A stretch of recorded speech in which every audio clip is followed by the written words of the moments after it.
Aight, y'all know what it is. Y'all know what it's worth. Let's get this merch.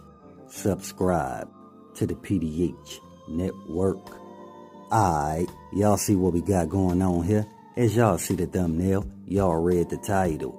Under the thumbnail, yeah man, today's video is dealing with your guy, Str8 Dropp. And how Str8 Dropp, he's about to tell everything on CMG/Heavy Camp. The reason being, if y'all been paying attention, they just hit Str8 Dropp and Cornelius Smith with a conspiracy charge. Man, they throwing the books at those guys, man, to get them to talk. Because they figure the more time they stack up on their case, the faster they'll be willing to tell. Because we know from the beginning, them guys ain't really said nothing until them court cases started coming along and Str8 Dropp and Cornelius Smith started hearing the time that they gonna get. That's when y'all see Govan, Jamarcus Johnson, and other guys that's allegedly got their hands in the cookie jar pretending to setting up young Dolph. See again, man, I told y'all from the beginning, this was a whole chess play. A lot of people were in position to set up Paper Route Frank, you understand? Not just those at the cookie shop.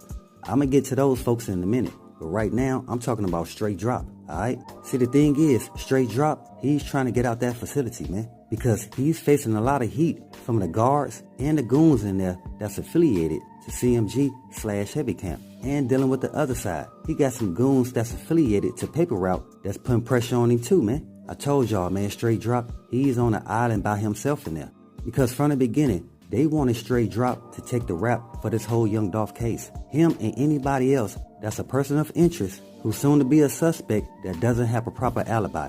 What I mean is, they done arrested 8 people that assisted in the young Dolph setup. The reason why I keep saying assisted, because his whole play on young Dolph was planned out weeks, maybe even months in advance. Cause young Dolph, he's a very busy guy, he has a very busy schedule, so to catch up with him, you have to have all hands on deck at all times. So again, going back to Str8 Dropp, the folks want to know who allowed Str8 Dropp into the PRE circle, you understand? In order for Str8 Dropp to get under young Dolph, to know his moves, who put him in that position? A lot of people was paid off. So again, Str8 Dropp, he's a pivotal piece. Because he was the one that was told to infiltrate PRE circle and watch young Dolph moves. And that's what he did. So right now, he already knowing that Govan is not the one who orchestrated the whole play. Because Govan is not the one who paid him to go see what young Dolph was up to go and watch young Dolph moves. As always, before we get into it, let's first pay our respects and say rest in peace to young Dolph. Condolences to his family and much love to all my folks in Dolph land. And that's the question that a lot of folks have that was never answered. And that's who let Str8 Dropp into the PRE circle. I know you have a lot of folks saying, yeah, KeyGlock and Str8 Dropp, they go back. They was once tight. But at the same time, early in KeyGlock's career, he didn't have the power to make that move like that. He didn't have the power to have Str8 Dropp affiliated to PRE. The only people that can have Str8 Dropp at different shows and different events with the PRE artists outside of young Dolph is CEO Daddy O. So that's the reason why there's a lot of people who was very suspicious of CEO Daddy O. Str8 Dropp, he may be cool with KeyGlock. Without young Dolph or CEO Daddy O approval, Str8 Dropp, he can't be in no videos or can go to no events, no shows with the Paper Route affiliates if, again, young Dolph or CEO Daddy O does not approve of it. And the reason why I say that, because I know y'all seen the pictures floating around with Str8 Dropp standing right behind young Dolph. So right there, you already had the folks believing that CEO Daddy O had something to do with it.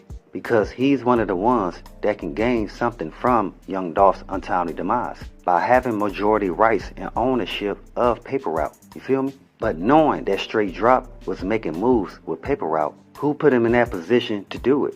Now, some folks do believe that Str8 Dropp, he was there because he did want to be an artist at one point in time. But that's not the reason why he was seen with young Dolph. Now the folks seeing that the reason why Str8 Dropp was at these different events with young Dolph, so he can watch young Dolph moves.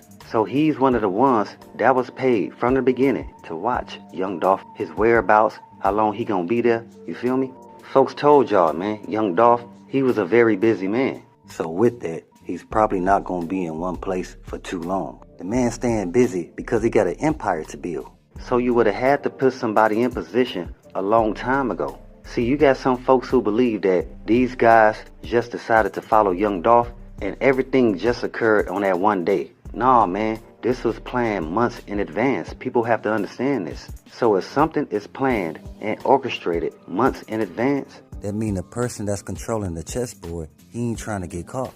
That's the reason why he made sure he paid off all the proper people in position to assist him in making these plays happen. You feel me? So again, he know that. And the other people who set him up for this whole Young Dolph play, they know this as well.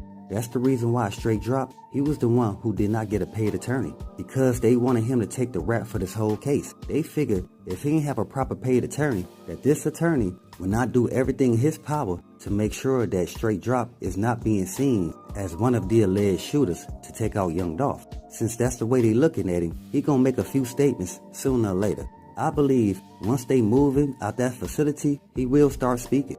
He won't say nothing because, again, he's housed in a place where he's facing a lot of pressure. Come on, man. You got the guards putting pressure on him, and again, and the other guys that's locked up with him. So now, we on the people who work at the cookie shop. Now, I know you got some folks that was saying they ain't got nothing to do with it. I'm trying to tell y'all something, man. They created a storyline to get Young Dolph to come to the cookie shop on that date at that specific time, man. It's already noted that Raven called Young Dolph a few times to see what time he was pulling up, man.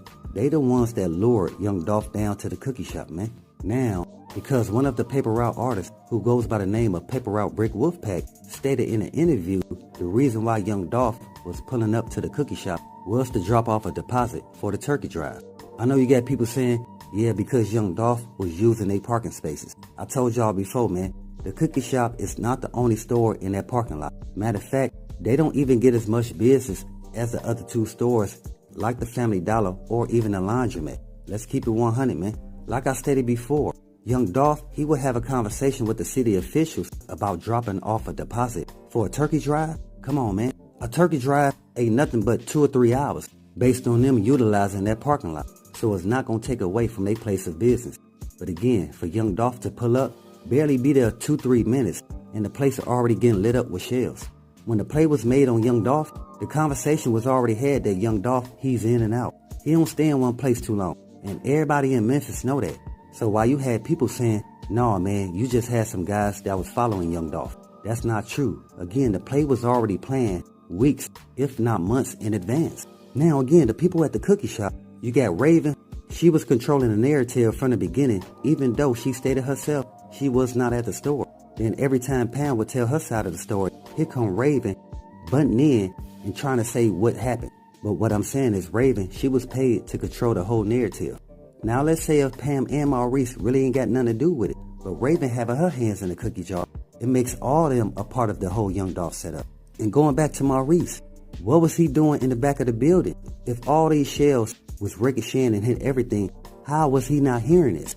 That's the question. Even when he made the report, he was talking as if the cookie shop is just as big as Walmart. Yeah, I was in the back and I ain't hear anything.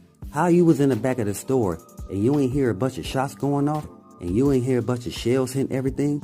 The actions and the reports of the people who work at the cookie shop, it made them very suspicious. Yeah, my G's messed up how they set up Flipper.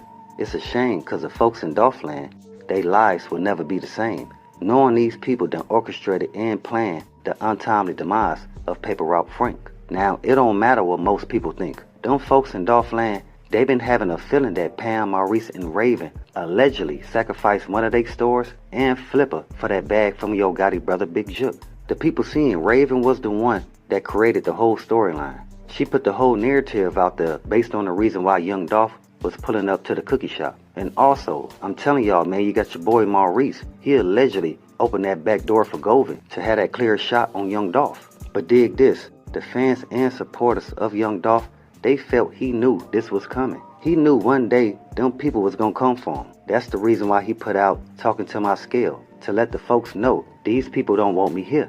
So the folks can understand the game that Paper Route Frank was giving his Paper Route artists on how the industry is funny, but stay thorough and make sure you stack your money. And that's real. And at the same time, always be aware and always stay prepared. You feel me? But we got more in store. As always, y'all know what it is. Y'all know what it's worth. Let's get this merch. Subscribe to the PDH Network.